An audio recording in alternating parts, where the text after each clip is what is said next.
Hello, today is February 5th, 2021. Today you will need your Pear Deck, which is found in your Google Classroom. Today we will be introducing the elements of persuasion text. And do not forget to answer the attendance question found in the Google Classroom. Okay, powerful persuasion, understanding the elements of persuasive text to deepen comprehension. Okay, in this slide, you will type in your response to the left or right, wherever the box appears to the slide, and write. Look, it says, read the quote. In a Republican nation, whose citizens are to be led by reason and persuasion and not by force, the art of reasoning becomes of first importance. This quote is by Thomas Jefferson. Okay, now the question says, why is it important to be a critical thinker who can reason and tell the difference between real news and fake news? Write your response on the side of this slide.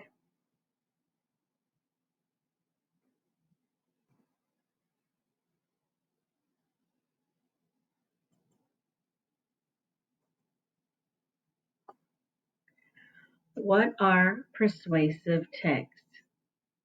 Any texts that take a position and make an argument to persuade or convince the reader to feel a certain way, to buy a certain product, to take specific actions, or to believe in an idea or opinion. As we analyze persuasive texts, we will focus on four major components: purpose, why we are going over persuasive texts, why do we need to go over them? Structure, how does it look? Claims and evidence inside the persuasive text, and appeals. When crafting persuasive text, writers think carefully about their audience and their purpose. Writers organize their argument by using a specific structure so the reader understands the flow of the argument. Writers make claims and support these claims with evidence. Writers appeal to their audience's feelings, to their logical thinking, and to their morals. What are some types of persuasive text? There is speeches, editorials, which you would find in a newspaper, opinion articles, blogs, letters, articles, advertisements, and reviews, like you would see in a newspaper or magazine. So you see there are some examples of some advertisements there to the right. You'll see there is a poster of Malala, which was a Nobel Peace Prize in 2014. And they have a quote on her.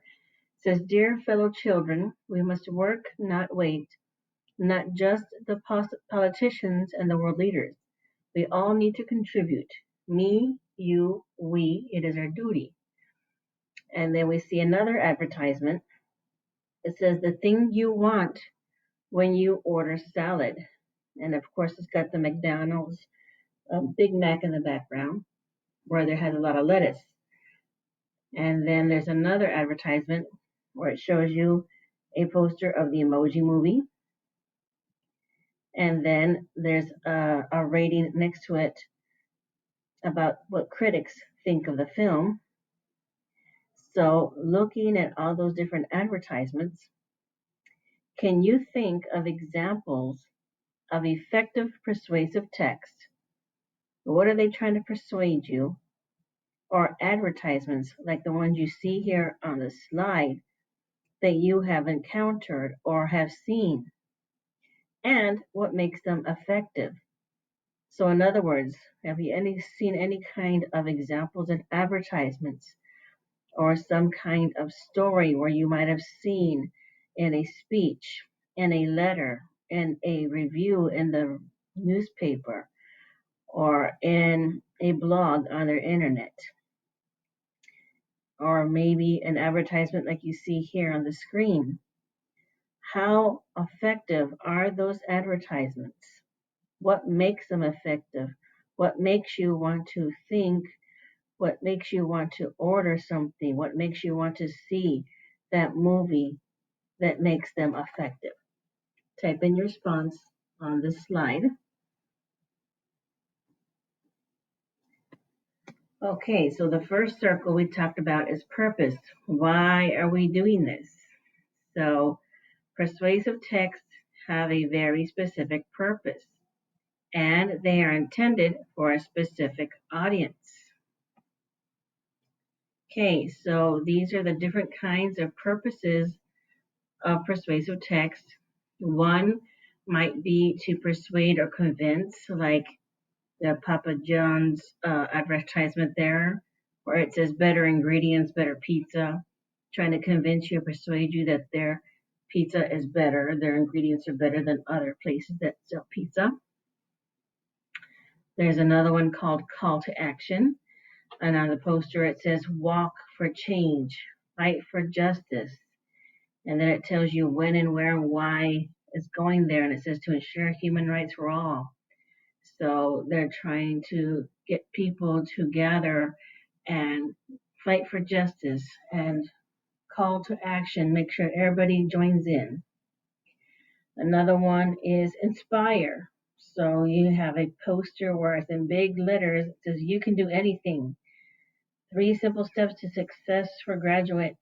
So it's trying to inspire you, to motivate you in a positive way.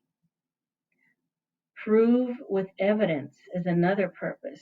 So they're giving you evidence of climate change, how it looked in 1875 and how it looks in 2004, the different changes of the glaciers and how it's melted over time, with proof of pictures. Then you have another purpose, which is highlight or expose issues. So there they have pictures of pork in the back, and it says exposing the new dangers of pork. So now they're informing you and exposing the issues of something that may be dangerous or highlighting different points of view. 2, structure. Authors organize their arguments using specific structures that make their arguments flow in a logical manner. Okay, so on this next slide, if you notice, it is something we've gone over before. These are the 5 types of text structures. You have your description, your sequence, compare and contrast, cause and effect, problem and solution. And on the right, it says, text structures allow the reader to help understand the relationship between ideas in an argument.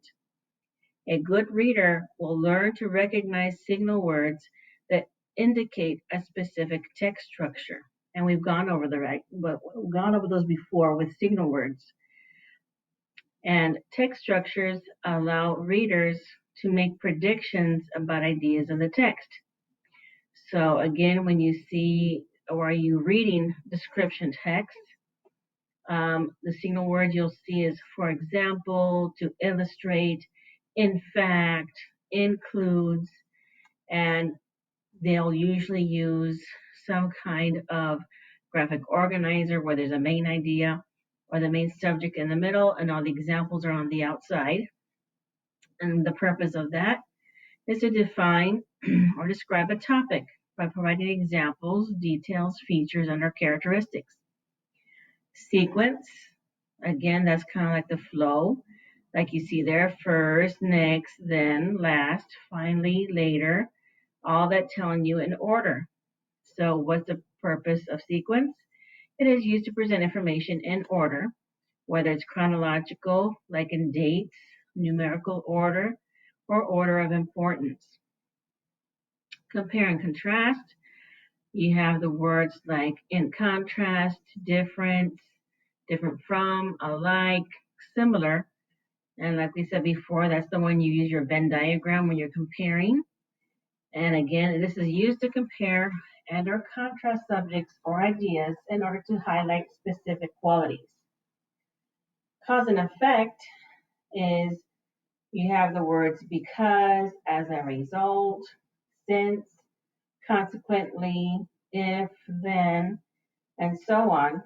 And this is used to describe a relationship between an action or even the effects of its causes. So one side is the cause, because this is happening, these are the effects. Then you have problem and solution. Again, you see the actual word problem or solution in there, to fix this, to address this issue, so those kind of words. And the purpose for this type of text structure, it is used to highlight a problem or issue and offer possible solutions. Remember, they might offer one or more possible solutions in the text. 3. Claims and evidence. Persuasive texts include major and minor claims that are supported by evidence. Okay, what is claims? A claim is an arguable or debatable statement that is supported by evidence.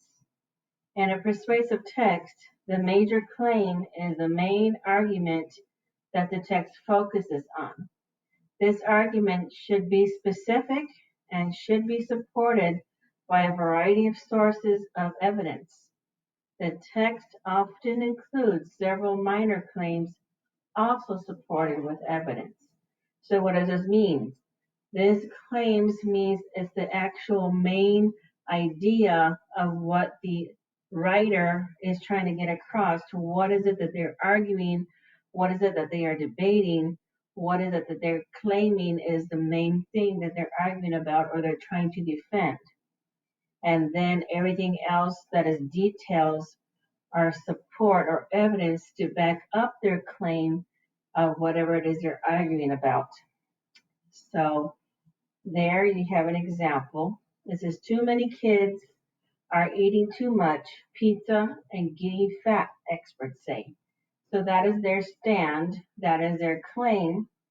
And then those articles make bold claims to persuade their audience.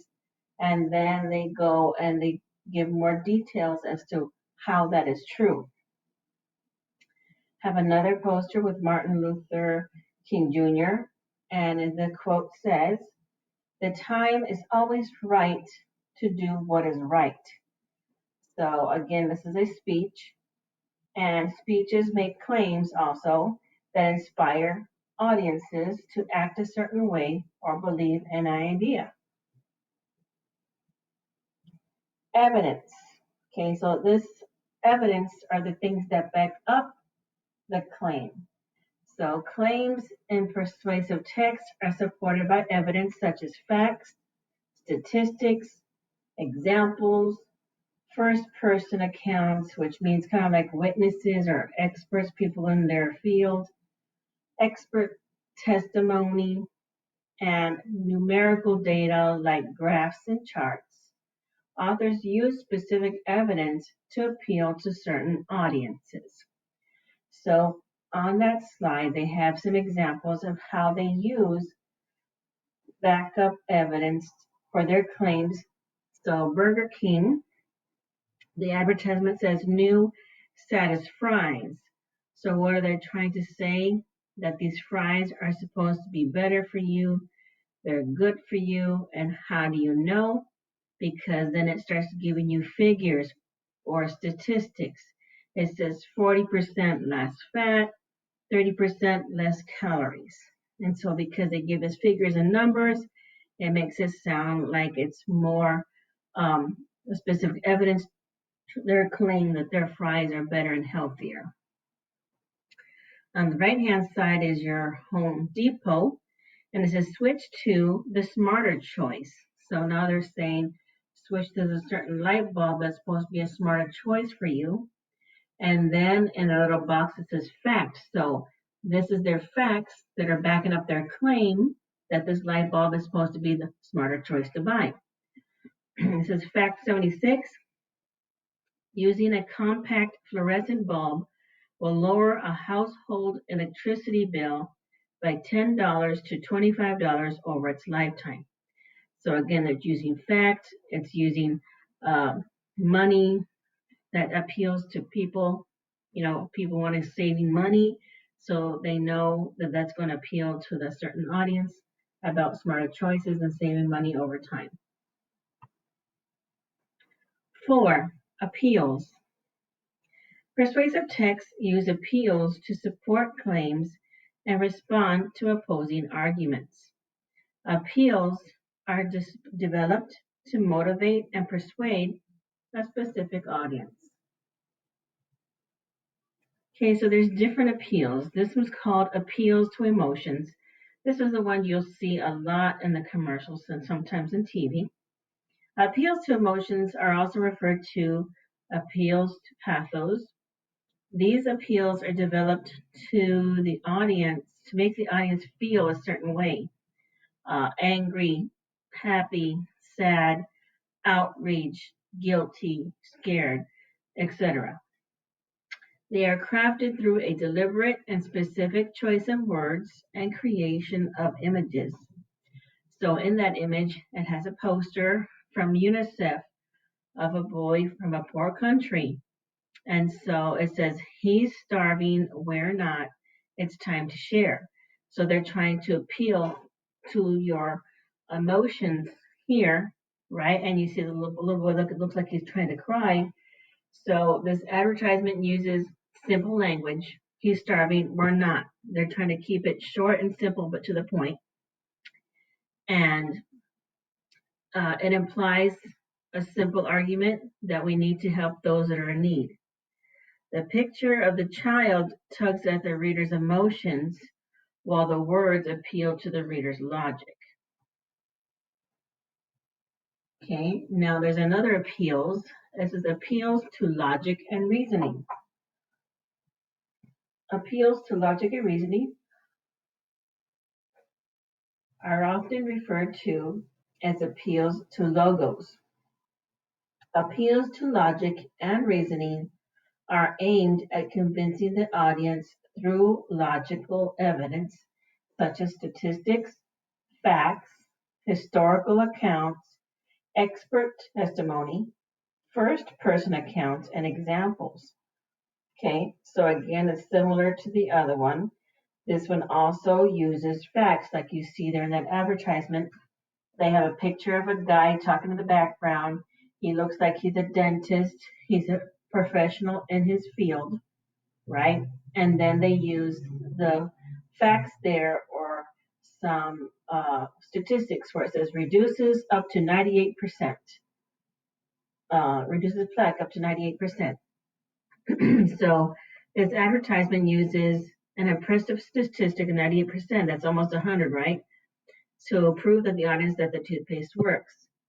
And then the picture of the man, like I said before, in the white coat, he seems to be in a doctor's office or a dentist's office.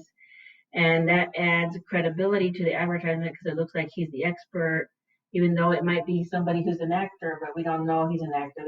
He just looks professional. He looks like he knows what he's doing. He looks like an actual doctor. So people believe him. And so the advertisement suggests that an expert, quote unquote expert, is supporting the statement. So it makes it sound like it's legit, like it's real. The next one, it is appeals to credibility or authority. Appeals to credibility or authority are often referred to as ethos. They are aimed at convincing the audience that the speaker or writer can be trusted because the argument is supported through personal experience and expert support. So to the left, there's an advertisement where you see Adam Levine, and he's supposed to be a famous singer for the group Maroon 5. And it says, I remember being the kid with ADHD. Truth is, I still have it. So they're trying to use their liberties to use their fame to highlight solutions to problems like ADHD. And this person is called a first person account because they actually went through it, and it adds to their credibility to their argument of this advertisement. The one on the right is called Abreva, right? It's supposed to be something for our cold sores. It says tingle, treat, smile. And then on the bottom, it says doctors and pharmacists agree. Thank you for making Abreva #1 recommended cold sore remedy. So make it sounds right there. It says doctors and pharmacists agree. So they're using doctors and pharmacists to say that that's an appeal to authority because doctors and pharmacists are supposed to be the credible in their field of expertise. So because doctors and pharmacists are the experts in their area, if they agree that this product is good, then it makes the audience more likely to believe the claim that because doctors and pharmacists are backing up this product.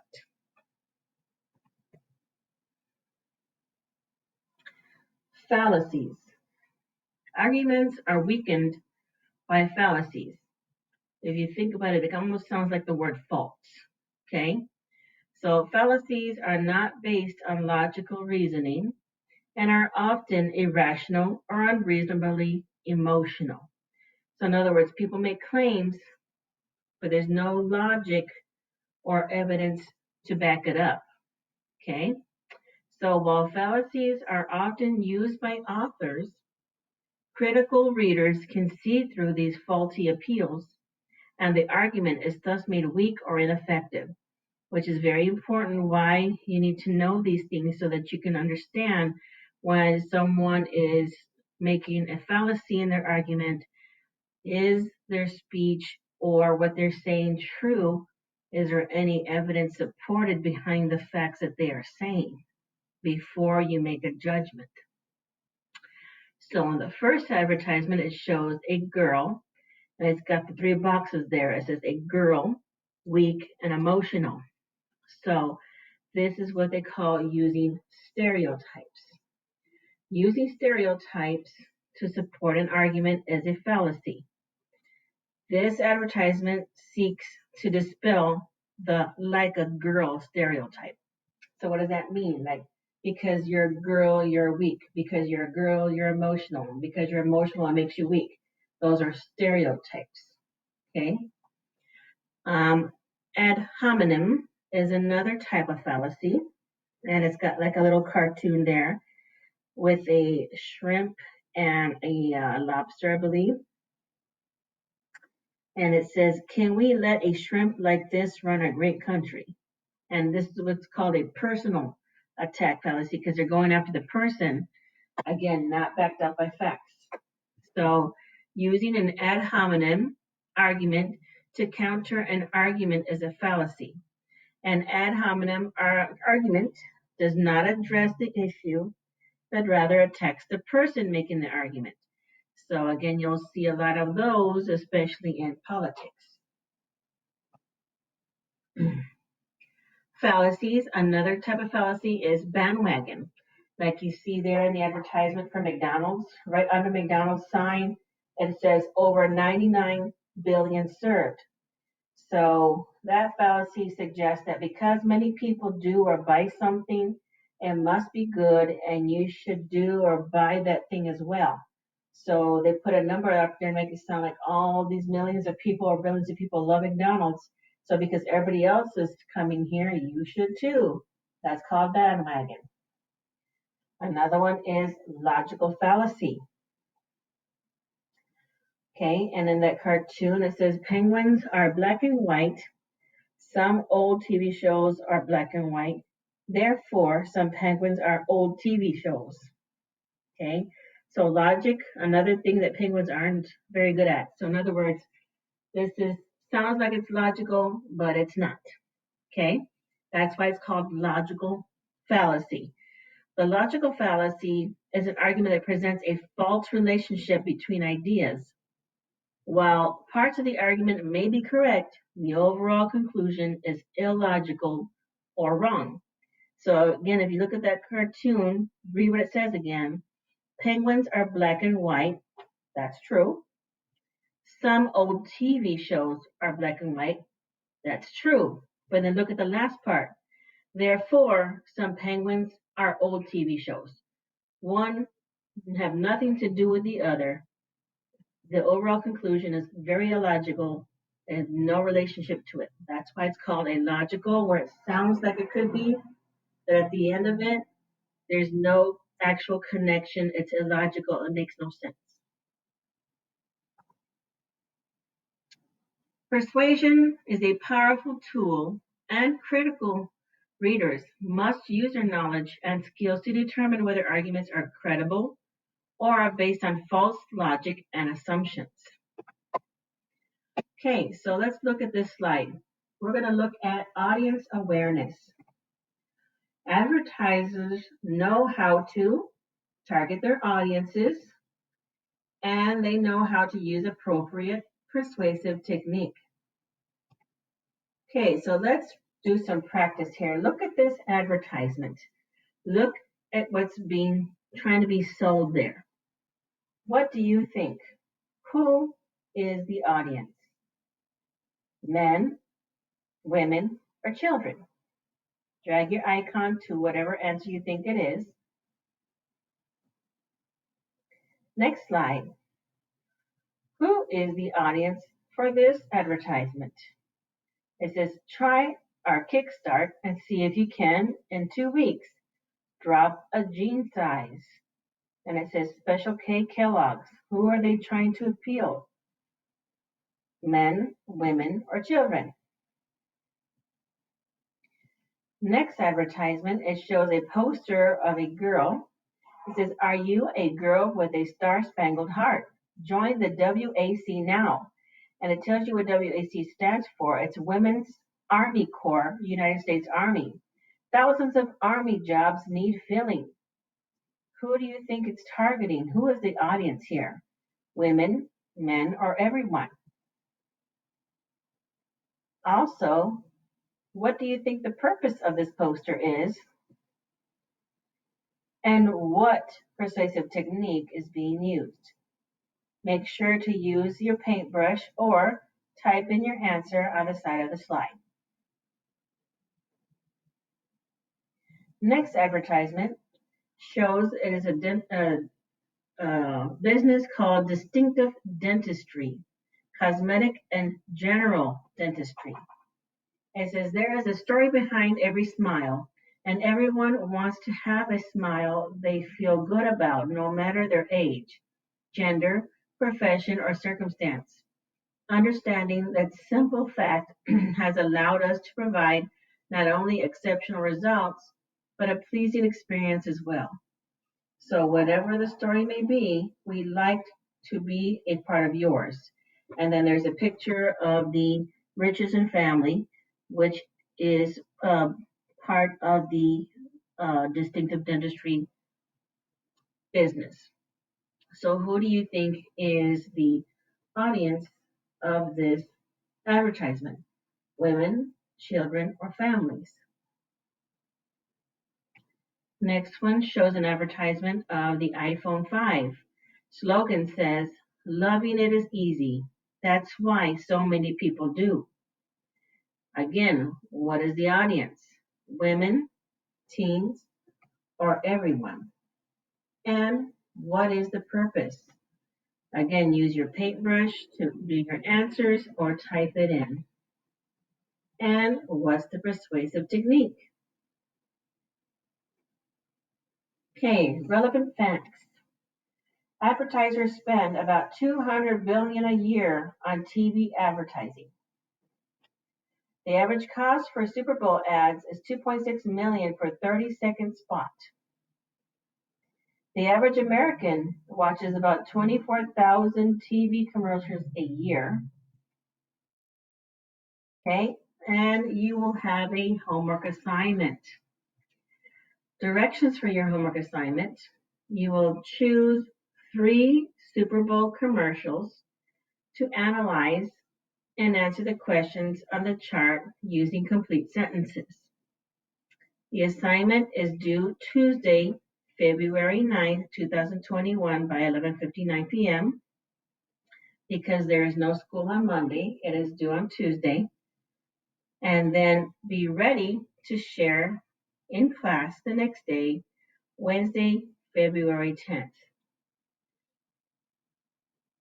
And again, the assignment should be in your Google Classroom at this time. You'll be able to fill it out when you see the Super Bowl commercials on Sunday. If you have any questions, you may private message me through Google Classroom. Other than that, have a wonderful day.